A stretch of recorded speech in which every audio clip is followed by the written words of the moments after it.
Shalom HCC Families, Anda sedang menyaksikan Saat Teduh dari Home Community Church edisi hari ini.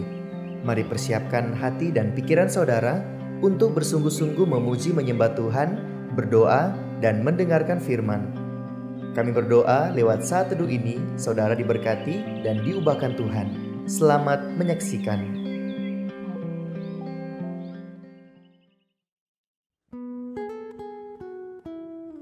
Shalom HCC Families, ada sukacita hari ini, amin.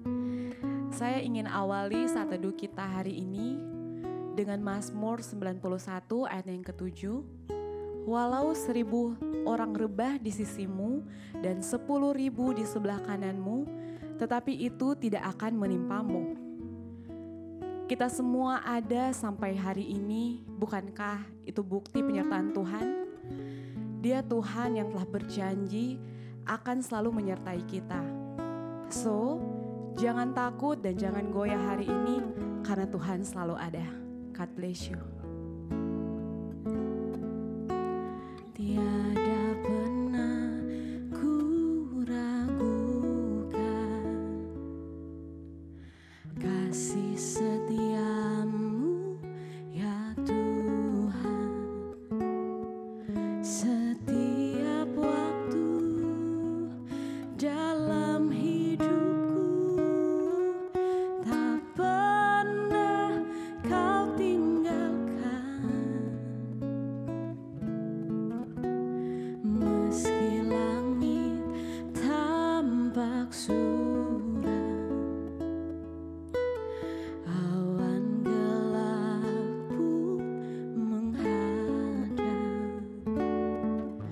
Hadapi badai, lewati gelombang, tak pernah kau tinggalkan diriku.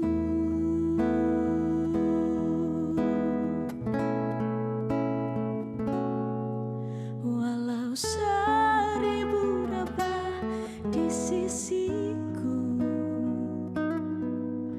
Kau tetaplah Allah penolongku.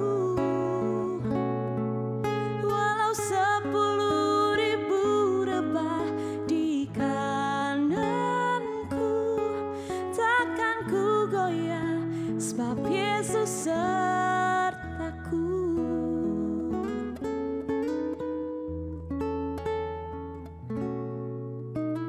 Tiada pernah ku ragukan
tetaplah Allah penolongku.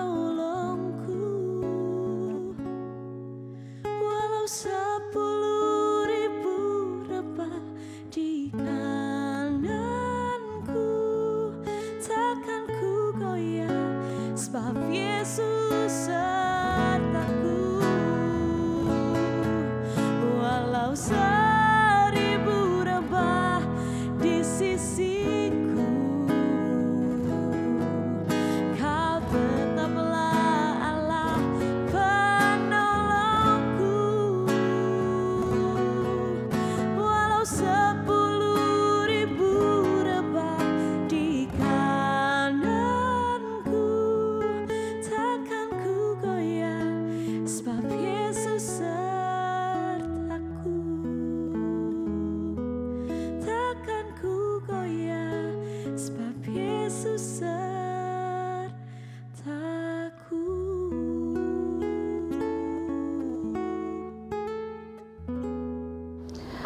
Kami sungguh bersyukur buat hari ini Tuhan, betapa Engkau Allah yang baik, Allah yang setia, yang selalu hadir dalam hidup kami. Kami sangat bersuka cita di masa raya Natal ini, kami boleh mengalami betapa besar cinta dan kasih Tuhan atas hidup kami. Engkau lahir untuk menebus setiap dosa-dosa kami. Terima kasih anugerah Tuhan yang terbesar bagi kami. Kami akan kembali bersama-sama merenungkan firman Tuhan. Roh Kudus yang menolong, mengurapi kami semua.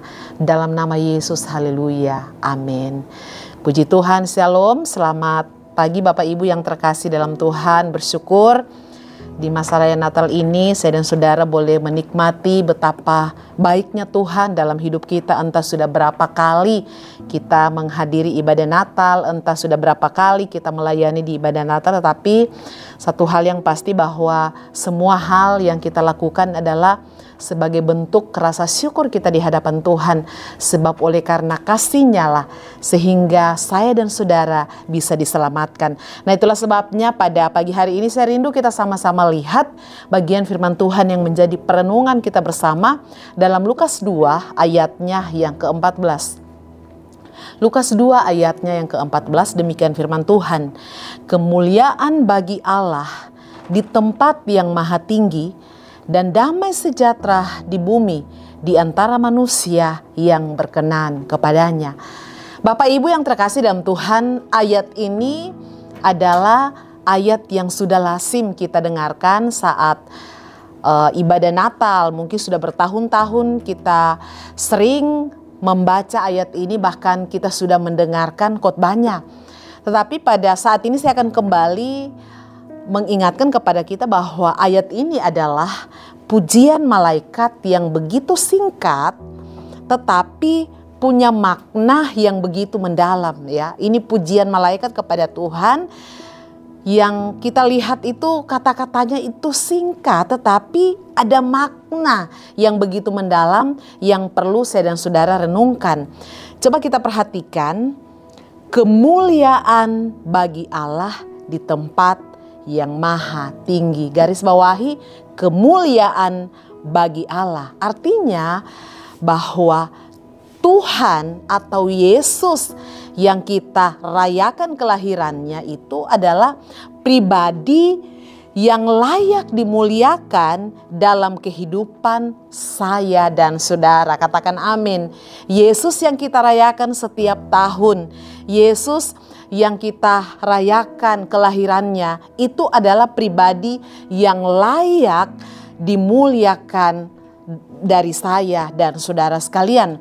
Nah, ketika kita ditanya apakah benar kita sudah memuliakan Tuhan, pasti semua akan menjawab iya. Tetapi ketika kita ditanya dengan jujur, apakah benar-benar saya dan saudara adalah pribadi yang betul-betul memuliakan Tuhan? Karena begini Bapak Ibu, memuliakan Tuhan bukan saja pada saat kita ada di gereja. Seperti yang saya katakan tadi bahwa kita pasti akan berkata saya sudah memuliakan Tuhan. Buktinya waktu saya hadir ke gereja, waktu saya hadir ibadah Natal, saya memuliakan Tuhan, saya memuji Tuhan. Nah, itu alasan bagi kita untuk berkata bahwa saya sudah memuliakan nama Tuhan. Tetapi saya mau katakan kepada kita bahwa memuliakan Tuhan tidak terbatas saat kita di gereja memuji Tuhan, mungkin kita mengangkat tangan, kita berdoa. Jadi memuliakan Tuhan yang dimaksud dalam teks ini tidak terbatas apa yang kita lakukan di gereja, tetapi justru memuliakan Tuhan itu akan terlihat nyata saat saya dan saudara berada di luar gereja. Saat kita ada di kantor, apakah saya dan saudara memuliakan Tuhan? Mungkin ada yang bertanya, bagaimana sih caranya kalau saya ada di kantor memuliakan Tuhan? Cara kita memuliakan Tuhan saat kita berada di kantor adalah melalui perkataan kita. Cara kita memuliakan Tuhan saat kita berada di kantor yaitu melalui sikap kita, melalui tindakan kita. Apakah selama ini saat kita ada di kantor perkataan kita adalah perkataan yang membangun atau perkataan yang melumpuhkan? Nah, ketika kita punya perkataan yang membangun orang lain, ketika kita punya perkataan hal-hal yang positif, saya mau katakan saat itulah saya dan saudara mempermuliakan nama Tuhan. Katakan amin. Ini sederhana. Jangan di gereja kita memuliakan Tuhan, saat kita mengikuti ibadah Natal kita memuliakan Tuhan, tetapi minta maaf saat kita berada di kantor, mungkin saat kita berada di rumah, ada perkataan-perkataan kotor yang tidak senonoh yang kita keluarkan. Itu berarti tidak memuliakan Tuhan. Jadi memuliakan nama Tuhan saat kita ada di gereja, kita memuji Tuhan, kita menyembah Tuhan. Tetapi dalam kehidupan kita setiap hari pun saya dan saudara memuliakan nama Tuhan. Saat kita berada di kampus, saat kita berada di tempat pekerjaan kita, dalam komunitas kita, orang-orang itu akan melihat apakah saya dan saudara memuliakan Tuhan atau tidak lewat pikiran kita, lewat perkataan kita, lewat tindakan kita. Biar kebenaran pagi hari ini meneguhkan, menguatkan saya dan saudara bahwa Yesus yang kita rayakan kelahirannya di setiap tahun itu layak dimuliakan melalui kehidupan saya dan saudara. Sehingga melalui kehidupan kita, orang-orang yang belum mengenal Tuhan bisa tahu pribadi Yesus lewat apa yang kita lakukan setiap hari. Terpujilah Tuhan. Amin buat firman Tuhan. Mari kita datang di hadapan Tuhan. Terima kasih Bapak, kami bersyukur buat hari ini, hari yang begitu luar biasa bagi kami. Kami boleh kembali merenungkan firman Tuhan. Terima kasih Engkau kembali mengingatkan kami bahwa kami layak memuliakan Engkau dalam kehidupan keseharian kami. Melalui pikiran, perkataan, dan tindakan kami. Apapun itu kondisi yang sedang kami alami hari-hari ini, tidak ada alasan bagi kami untuk tidak memuliakan-Mu. Roh Kudus yang menolong kami, Roh Kudus yang memampukan kami, biar melalui kehidupan kami, nama-Mu yang dipermuliakan. Kami bersyukur mulai hari ini bersama dengan Engkau. Dalam nama Yesus, haleluya, amin.